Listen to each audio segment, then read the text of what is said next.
On the morning of November 30th, 1948, a man was found dead on Somerton Beach in Adelaide, Australia. He was lying on the sand. His legs were crossed, his head resting against the seawall. He looked almost peaceful, as if he had simply fallen asleep watching the ocean. He had not.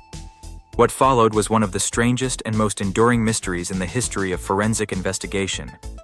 75 years later, nobody knows who he was. Nobody knows how he died. Nobody knows why he was there. This is his file. The man was discovered at 6:30 in the morning by two witnesses walking along the beach. He was well dressed. A white shirt, a tie, a brown jacket, trousers, polished shoes. He appeared to be in his mid-40s, around 5 feet 11 inches tall. Physically fit, well built, no wallet, no identification, no keys. Every label had been removed from every item of clothing he wore. Every single one. This was not accidental. Police launched an immediate investigation. An autopsy was conducted. The pathologist found no obvious cause of death. No wounds. No signs of struggle. No poison detected by the tests available at the time.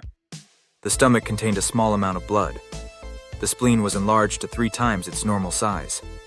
The pathologist noted that the organs were consistent with poisoning, but no poison was identified. The verdict was inconclusive. The cause of death, officially, remains unknown. Police released a description and photographs of the man across Australia and internationally. Nobody came forward to identify him. Nobody reported him missing. He was a man who had simply appeared. On December 14, 1948, 2 weeks after the body was discovered, a brown suitcase was found at the Adelaide railway station. It had been checked in on the morning of November 30th, the day the body was found. Inside the suitcase, a red checked dressing gown, a pair of pajamas, shaving equipment, several items of clothing, and again, every single label had been removed. One item had a partial name tag, T. Keane. Police traced every T. Keane they could find. None matched. The suitcase told them nothing. Then, in July 1949, 7 months after the body was found, a tailor conducting a final examination of the man's clothing discovered something extraordinary. Hidden inside a small fob pocket in the man's trousers, a tiny rolled piece of paper. On the paper, 2 words, Tamam Shud. In Persian, it means, "It is finished," or "the end." The phrase comes from the final page of the Rubaiyat of Omar Khayyam, a collection of Persian poetry dating from the 11th century. Police traced the specific copy. A man came forward. He said a copy of the Rubaiyat had been thrown into his car sometime in late November 1948. The book was examined. The final page had been torn out, the page bearing the words, Tamam Shud. The torn edge matched the piece of paper found in the dead man's pocket. It was the same book. On the back cover of the book, investigators found something else. Written in faint pencil, almost invisible, a series of letters. 5 lines of capital letters. Seemingly random. No spaces. No punctuation. W-R-G-O A-B-A-B-D M-L-I W-T B-M-P-N-A-T M-L-I-A-Q-C I-T-T-M-T-S-A-M-S-T-I Code breakers. Military intelligence. Intelligence agencies from multiple countries. None of them have ever cracked it. The code has never been solved. Also written in the book, a phone number. Police traced it to a woman living nearby in Adelaide. Her name was given to investigators. It has never been officially released. She was shown a cast of the dead man's face. Her reaction was described by the detective present as a completely extraordinary reaction. He said she went very pale. Then she composed herself and denied knowing the man. She was a nurse. She had previously worked in intelligence circles during World War II. She was never charged with anything. She was never publicly named.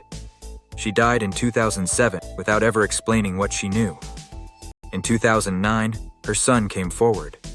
He told investigators that his mother had told him she knew who the Somerton man was. She made him promise never to reveal the name. He has kept that promise. The investigation continued for decades.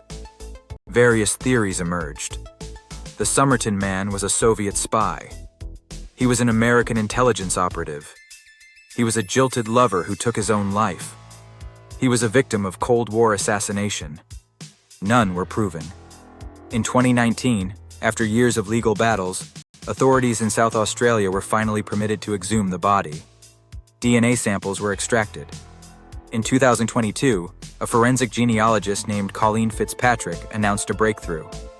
Using DNA from a hair sample preserved in the original plaster cast, she identified a likely match. The man is believed to have been Carl Charles Webb, an electrical engineer and instrument maker born in Melbourne in 1905. His wife had moved to Adelaide. They were estranged, but the identification has not been officially confirmed, and it answers only one question. It does not explain how he died. It does not explain the code. It does not explain what the woman knew. It does not explain why every label was removed. It does not explain why nobody reported him missing. The file of the Somerton man is one of the most studied cold cases in the world.